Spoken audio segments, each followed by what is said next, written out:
22 million, and an independent island off the coast of southern India.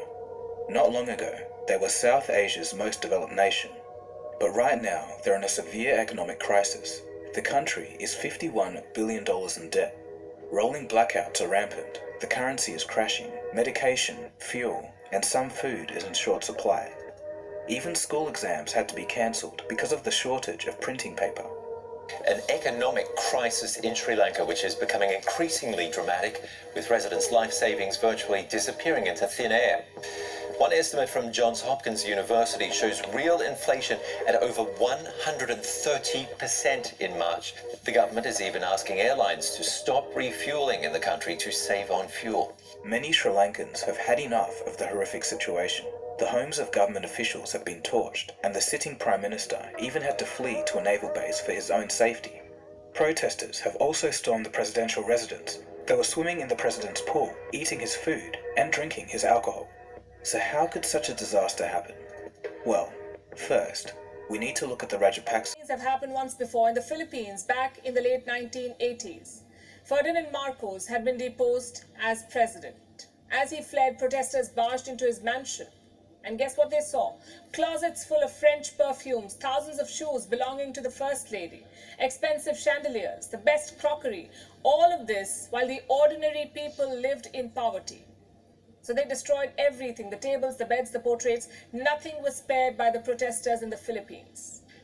40 years later, the Philippines is a democracy. They have their drawbacks, but on paper, it's a free country.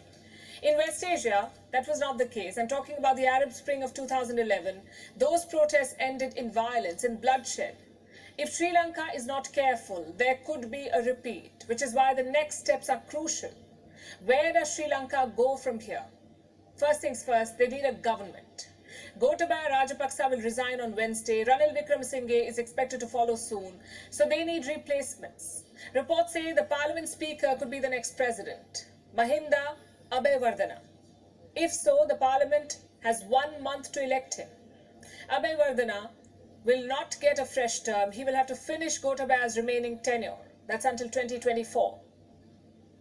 And what about the Prime Minister? Wickremesinghe says an all-party government will take over. There is agreement in principle, but the details will have to be ironed out.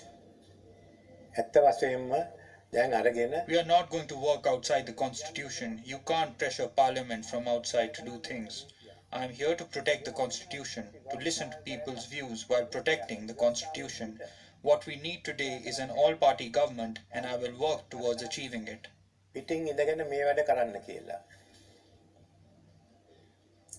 Now, I know all of this sounds easy. Gotabaya out, Abeyewardena in, all-party government takes charge, and everything goes back to normal. But things are not so simple.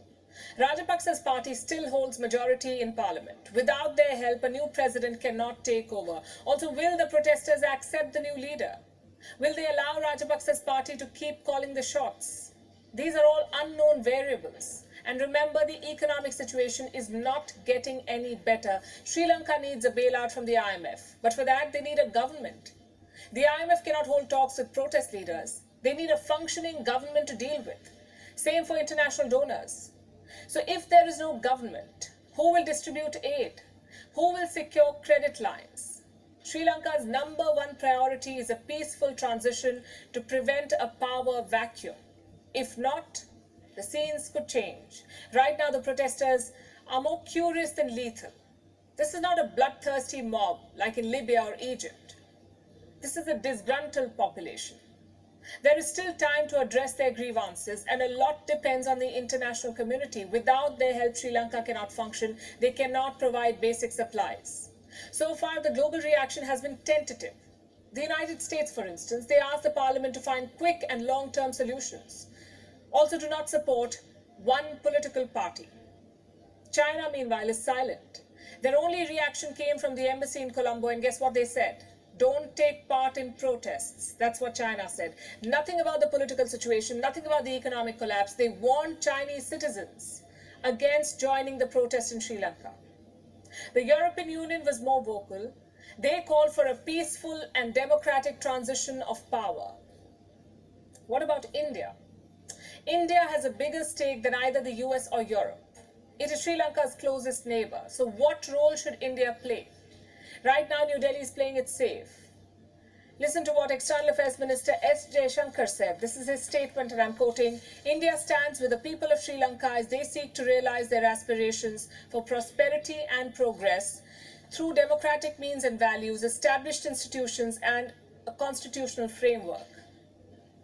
Now, a couple of things to note here. Number one, India wants a systematic and peaceful transition. A violent upheaval is not in India's interest. And number two, the emphasis on people, not government. The Indian statement talks about standing with the people of Sri Lanka. And those words have been repeated twice. Do you see the dilemma here? Yes, India wants to recognize the popular sentiment, the anger against the ruling elite. At the same time, India does not want instability. It wants an orderly change of guard. And don't forget about the problematic history. India once got involved in Sri Lanka's internal matter, and it did not end well. In 1987, Indian peacekeepers were sent to Sri Lanka, their mission to disarm the various militant groups in the country. But in the end, India got sucked into their war. The peacekeepers ended up fighting with Tamil insurgents. And those memories are still fresh in Sri Lanka, perhaps a bit too fresh. Rumors are circulating about an Indian intervention, about Indian soldiers in Sri Lanka. The High Commission has already dismissed these reports. They're nothing but fake news. And that also tells you how limited India's options are. India cannot encourage mob justice. It cannot denounce the protests. Neither can it get involved actively. The best option right